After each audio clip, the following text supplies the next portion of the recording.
معنی کیا کریں یہ فاصلہ درمیان کیا کریں یہ خالی جگہ پر کریں ایک ایک قدم آگے آ جائیں درود پڑھتے ہوئے آپ بھی آگے آ جائیں مہربانی کریں بھائی جان درود پڑھتے ہوئے آگے آ جائیں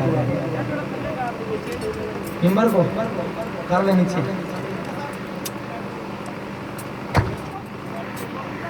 انبیاء سے کرو گے تو حسین انبیاء سے بھی بڑھتا ہوا نظر آئے گا کیونکہ انبیاء کی محنت کو بچانے والے کا نام حسین ابن علی ہے کسی شاعر نے حسین کا مقابلہ آدم سے کیا ہے وہ کہتا ہے کہ آدم خدا کا نور نہیں تھا حسین ہے تھوڑا تھوڑا میرے ساتھ بولیں گے میں اس کا ماحول بن جائے گا وہ کہتا ہے آدم خدا کا نور نہیں تھا حسین ہے آدم خدا کا نور نہیں تھا حسین ہے آدم خدا کا نور نہیں تھا حسین ہے آدم شعاع طور نہیں تھا حسین ہے وہ کہتے ہیں آدم میرا غرور نہیں تھا حسین ہے آدم میرا غرور نہیں تھا حسین ہے آگے کہتا ہے آدم خطا سے دور نہیں تھا حسین ہے آدم خطا سے دور نہیں تھا حسین ہے وہ کہتے ہیں آدم سخی ہے صاحب عزت و وقار ہے لیکن حسین دوش نبی کا سوار ہے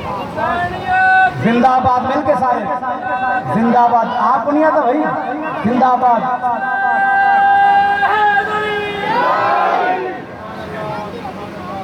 کہتے آدم کی ذات مرکز ایمان بھی نہیں آدم کی ذات مرکز ایمان بھی نہیں آدم کا نطق محور قرآن بھی نہیں آدم کی ذات مرکز ایمان بھی نہیں آدم کا نطق محور قرآن بھی نہیں آدم خطا کرے کوئی نقصان بھی نہیں شبیر میں خطا کا تو امکان بھی نہیں آدم خطا کرے کوئی نقصان بھی نہیں شبیر میں خطا کا تو امکان بھی نہیں ہے ادنا سی شان دیکھ شہ مشرقین کی آدم بہشت میں بھی ہے ریت حسین کی صلوات پڑھیں بلند آواز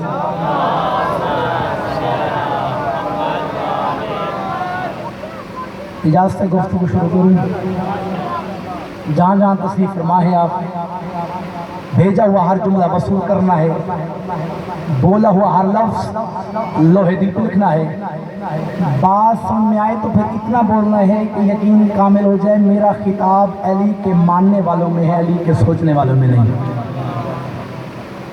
دیکھیں آج 2 محرم ہو گئی ہے اس وقت دنیا کے کونے کونے میں جناب سید آقی لال کا ذکر جاری و ساری بھائی جان دنیا کا کوئی ملک کوئی خطہ کوئی حصہ کوئی شہر کوئی علاقہ کوئی جگہ ایسی نہیں جہاں اس شہنشاہ کے ماننے والے نہ ہوں اور اس شہنشاہ کا قصہ زبان زدوام نہ ہو محرم کا چاند وہ سنہری کشتی ہے کہ جس میں کائنات کا شہنشاہ میرا آقا حسین سوار ہو کر اپنی رعایا کا معائنہ کرتا ہے اور اس شہنشاہ کے ماننے والے دنیا کے کونے کونے میں اس کے استقبال کے لیے گلدست کھڑے نظر آتے ہیں اس وقت دنیا کا سب سے بڑا شہنشاہ میرا آقا حسین ہے دنیا کے اگر تمام حکومتوں کے بجٹ اکٹھے کیے جائیں تو کائنات کی تمام ممالک کی حکومتوں کے بجٹ ایک طرف اور کائنات کے شہنشاہ کی ایک دن کی مجالس کا بجٹ ایک طرف اللہ درجات بلند کرے علامہ نسیم باسری کی اللہ مقام و مرد و برکتہ وہ فرمایا کرتے ہیں کہ میں نے اس شہنشاہ کے ذکر کے صدقے میں آدھی سے زیادہ دنیا دیکھی انہوں نے فرمایا تھا کہ میں اس شہنشاہ کے ذکر کے لیے ناروے کے اس خطے میں گیا ہوں جہاں 6 مہینے کا دن اور 6 مہینے کی رات ہوتی ہے علامہ صاحب نے فرمایا کہ وہاں سے دعوت نامہ آیا میں گیا تو فرماتے ہیں وہاں پہ جا کے میں نے ایک بورڈ دیکھا جہاں پہ لکھا ہوا تھا اینڈ آف دا ورلڈ یعنی کہ جہاں پہ تو دنیا کا جہاں پہ خاتمہ ہو رہا تھا اینڈ آف دا ورلڈ دنیا کا آخری حصہ جہاں دنیا آگے بالکل ختم ہو رہی تو میں اسی بورڈ پر نیچے پینسل سے لکھا ہوتا الحسین منی وانا من الحسین یعنی جہاں پہ دنیا ختم ہو رہی ہے وہیں سے حسین کا ذکر شروع ہو رہا ہے اور آپ یقین کریں کہ دنیا میں کسی کے اتنا مکان نہیں اتنا حسین کے مکان ہے کسی کے اتنے رضاکار نہیں اتنے حسین کے رضاکار ہیں، کسی کے اتنے لنگر نہیں اتنے حسین کے لنگر ہیں، کسی کی اتنی سبیلیں نہیں اتنی حسین کی سبیلیں ہیں۔ اور آپ یقین کریں کہ اگر امام حسین اپنے عزاداروں کو دیوانوں کو لے کر نکل پڑے تو کسی کے پاس بھی امام حسین کے عزاداروں کو ٹھہرانے کے لیے جگہ ہے ممکن نہ ہو۔ اور اگر آدم سے لے کر خاتم تک یہ تمام انبیاء اپنی اپنی امتوں کو ساتھ لے کر حسین کے ہاں مہمان ہو جائے تو حسین کے پاس اتنے مکان ہے کہ سب کو باسودہ ٹھہرا سکتا ہے، اتنے لنگر ہے کہ سب کو کھانا کھلا سکتا ہے، اتنی سبیل ہے کہ سب کو پانی پلا سکتا ہے۔ حسین کا لنگر دنیا کے سخی ترین بادشاہ کا لنگر۔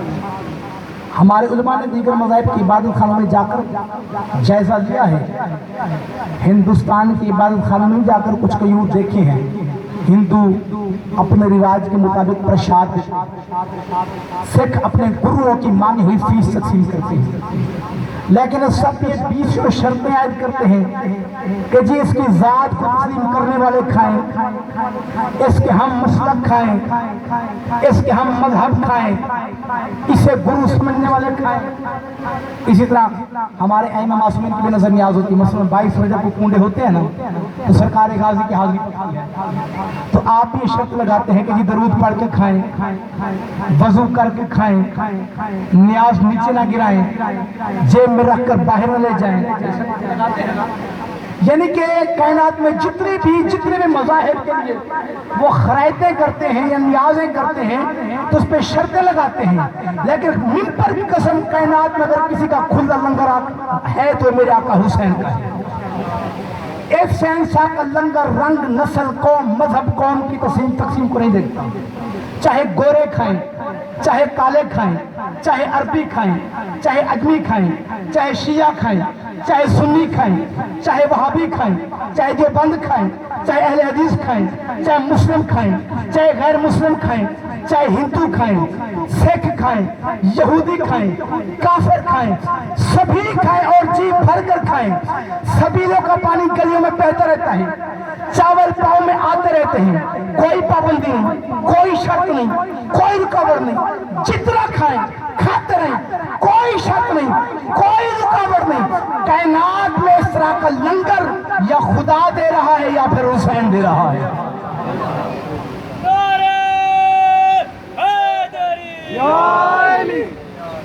میں نے کل بھی گزارش کی تھی کہ نعرے لگانے سے آپ نہ گھبرایا کریں، میدان محشر میں جو کام آنے والا عمل ہے وہ یہی نعرہ علی ہے۔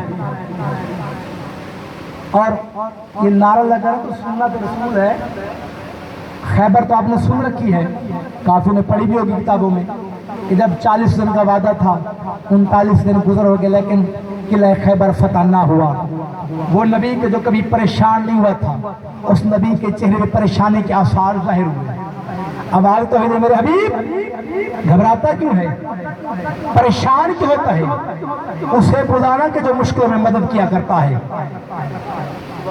ناد علی پڑھ، اچھا ناد علی کا معنی کیا ہے کوئی بتا سکتا ہے؟ بڑا مشکل سوال کر دیا میں نے۔ ناد علی کا معنی ہے پکار علی، نداد علی کو، پکار علی کو۔ اب یہ آپ ایمان سے پتہ ہو کیا پکارا دل میں جاتا ہے؟ ہاں بلند آواز سے تو رسول نے بھی اس طرح کہا ہوگا نا کہ یا علی کہا ہوگا نا، تو جب علی کے نعرے کی معافی علی کے مولا کو نہیں علی کے موالی کو نعرے کی معافی کیسے کر سکتی ہے؟ نعرہ حیدری! کم سے کم آپ کی اتنی آواز تو ہونی چاہیے کہ کم گیٹ تک تو آ کے آواز دے تاکہ جو باہر مومن پھر رہے ہیں انہیں پتہ چلے کہ مجلس شروع ہو گئی ہے، مجلس ہو رہی ہے۔ اتنی تو آواز سے نعرہ لگائیں نا، ایک نعرہ سنائے ذرا بلند آواز سے، حیدری! حسین کا دنیا کے سخی ترین بادشاہ کا لنگر۔ اچھا آپ دیکھیں کہ سال میں ایک دفعہ حج ہوتا ہے نا تو لاکھوں افراد اس حج میں شرکت کرتے ہیں، لیکن حکومتوں سے انتظام نہیں ہو پاتا، کہیں پہ آگ لگ جاتی ہے، کہیں پاکستان کو پتھر مارتے ہوئے لوگ کچلے جاتے ہیں، حکومت سنبھال ہی نہیں سکتی، لیکن وہ سال پہ ایک دفعہ خدا کے نام پہ جمع ہوتے ہیں۔ لیکن یہ ممبر کی قسم ہے ان دنوں میں روزانہ مجالس سننے کے لیے اتنے لوگ دیکھتے حسین سننے کے لیے جمع ہوتے رہتے ہیں اور کوئی مسئلہ بھی نہیں ہوتا. اچھا یہ ایک معجزہ میں نے آج ایک واٹس ایپ اسٹیٹس دیکھا ہے, یہ ایک زندہ معجزہ ہے کہ مجالس کو, جلوسوں کو, عزاداری کو روکنے کے لیے 72 یا 71 فرقہ زور لگا رہا ہے اور ایک فرقہ ہے جو منا رہا ہے. اب آپ ایمان سے بات 72 کی طاقت زیادہ ہوتی ہے, ایک کی طاقت زیادہ ہوتی ہے؟ 72 کی زیادہ ہوتی ہے. یہی تو معجزہ ہے کہ آپ عزاداری کر رہے ہیں, ایک فرقہ عزاداری کو جاری و ساری رکھے ہوئے ہے. اور آپ یقین کریں کہ پوری کائنات کو اگر رزق ملتا ہے تو حسین کے صدقے میں ملتا ہے.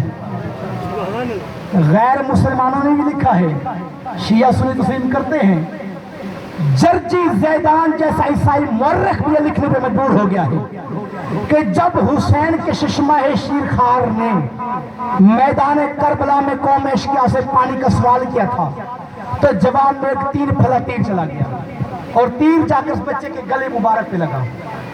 اب بچے میں مارے پیاس اور بھوک کے دم خم تو تھا نہیں, چند قطرے گلے اقدس سے خون کے نکلے. اب مولا نے وہ خون کے قطرے ہاتھوں پہ لیے اور آسمان کی طرف پھینکنا چاہیے. آواز آئی, حسین اگر بے شیر کا لہو میری طرف آیا تو قیامت تک بارش کا ایک قطرہ بھی نہ برسے گا. توجہ کیجیے, میں نے کیا لفظ کہا تھا کہ پوری کائنات کو اگر رزق ملتا ہے تو حسین کے صدقے میں ملتا ہے.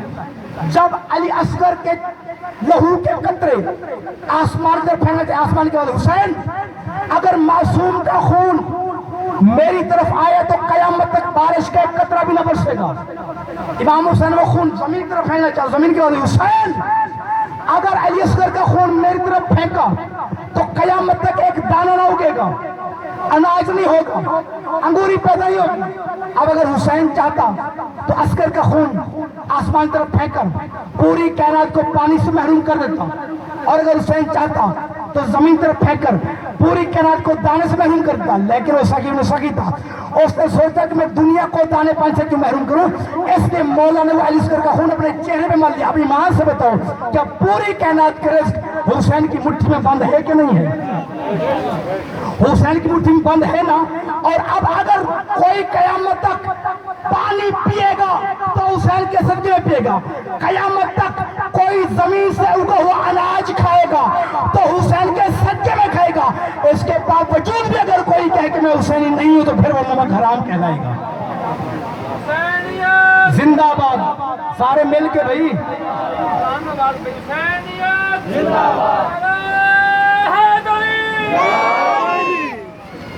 اچھا بات یہ ہے میں گھنٹہ پڑھ سکتا ہوں لیکن آپ کی بے غوری دے کے پھر مجھے چھوڑنا پڑتا ہے. وہاں پہ وہ چیز منڈی سجانے نہیں چاہیے جہاں پہ خریدار ہوں. اور میں 2 دن سے میں بڑی کوشش کر کے محنت کر کے میں کہتا ہوں کوئی چیز آپ کو دے کے جاؤں, لیکن وہ مسئلہ یہ ہے کہ جو بندے کدو کھانے کے شوقین ہونا انہیں اچانک سیب کھلا دیا جائے ان کے لیے مسئلہ بن جاتا ہے. آپ میرے ساتھ ایسے بولیں, دیکھیں آپ میرے ساتھ بولیں گے تو میں اس کا ماحول بنے گا. اگر آپ میرے ساتھ نہیں بولیں گے پھر میں یہی کہتا جاؤں گا کہ آپ پوچھتے ہو حال میرے کاروبار کا, آئینے بیچتا ہوں میں اندھوں کے شہر میں. مہربانی کیا کریں تھوڑا تھوڑا میرے ساتھ بولا کریں. ہاں یہ بات بھی طے ہے کہ 14 کے ذکر میں ہر زبان بول ہی نہیں سکتی. 14 کے ذکر میں وہی بولتے ہیں جن کا بولنا 14 کو اچھا لگتا ہو. تو جو بندہ نہیں بول سکتا کم سے کم اپنی پبلسٹی کا ماتم تو کر سکتا ہے نا کہ میرے بولنے پہ 14 راضی نہیں. بہرحال پوری کائنات کو اگر رزق ملتا ہے تو حسین کے صدقے میں ملتا ہے. آخر اتنے بڑے موسم کے خلاف آخر دنیا کیوں کھڑی ہو گئی؟ اب دیکھیں نا اللہ قرآن میں کیا کہہ رہے ہیں, قُلْ لَا أَسْأَلُكُمْ, اے میرے حبیب اپنی امت سے کہہ دے کہ قُلْ لَا أَسْأَلُكُمْ, کہ میں تم سے کوئی سوال نہیں کرتا, میں تم سے کچھ نہیں مانگتا, میں کچھ نہیں چاہتا. میں نے جو دین تم تک پہنچایا مجھے اس کا صلہ نہ دو. میں نے جو تمہیں کلمہ پڑھایا مجھے اس کی صلہ نہیں چاہیے. اے مسلمانوں تم ایک بگڑی ہوئی قوم تھی, تم مال غنیمت پر پلی ہوئی قوم تھی,